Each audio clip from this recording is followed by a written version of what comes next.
You probably know the drill for real-time strategy games by now. Build a base, gather resources, build units, level the enemy. Now this is a formula that's been fun and familiar for years, but every once in a while you need something a little different. With Dawn of War 2, developer Relic decided to revisit the fundamentals of the RTS and take some bold steps towards introducing new ideas to the fold. The results are impressive across campaign and skirmish modes. The first thing you'll notice is that Relic has ditched base building. For the campaign, you're given a finite number of persistent squads. They have names and storylines and can gain experience and level up. You can also enhance the individual attributes of these individual units in a Mass Effect kind of way. So for instance, you can build up your range damage to gain access to a new special ability, like a one-hit sniper shot kill with your scout squad. It's a strong system that's well balanced, so you can't max out all your skills and you'll have to specialize to make the most out of your units. Also added to the mix are loot drops. Yeah, like in Diablo. You can equip gear you score during fights, so people who live for loot drops will be as happy and obsessive as ever with this. Just check out my Terminator armor, or this blue Thunder Hammer and Storm Shield combo.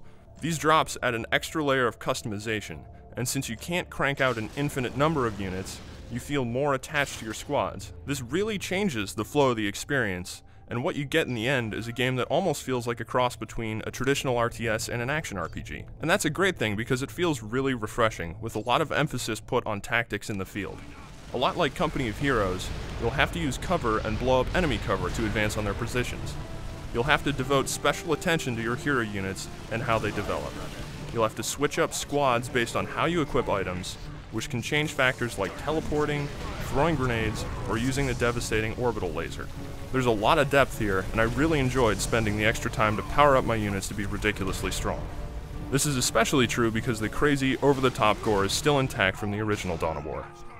The campaign missions also require some thought, because there isn't a strictly linear progression. There are 3 planets that you jump back and forth between, and if you should fail, things just keep on moving forward. Sometimes you can retry the missions, but sometimes you're locked out. Some of the side missions can get a little repetitive, but the story missions deliver the large-scale feeling that a massive space war should have, especially between factions as crazy as this. Unfortunately, the story and the voice work is pretty weak. The Warhammer 40k nuts probably get a kick out of the characters, but for someone starting out, it likely won't capture your attention. Thankfully, multiplayer is set up really well. Unlike the campaign where you play just as the Space Marines, you can also play as the Tyranids, the Eldar, and the Orcs here. Skirmish games center on capturing power nodes and requisition nodes for resources for unit production. The game also offers Company of Heroes style victory point gameplay, where holding a majority of the victory points results in your opponent's point total slowly depleting until it reaches 0. The action is fast-paced, and considering the smaller map sizes, smaller unit counts, and the fact that the maps are pretty open means the fighting occurs all over without getting bogged down. While there's some limited construction here and there, there's no real base building, giving the game a unique, more accessible, and entertaining flavor. It's great to see a game that moves away from the standard, established formula, and does so with the kind of success that Relic has achieved here. While it's a different kind of game that may take some getting used to, Relic's take on tactical combat and streamlined RTS design is absolutely worth checking out. For the full written review, head over to IGN.com. We stand victorious in the Emperor's shadow.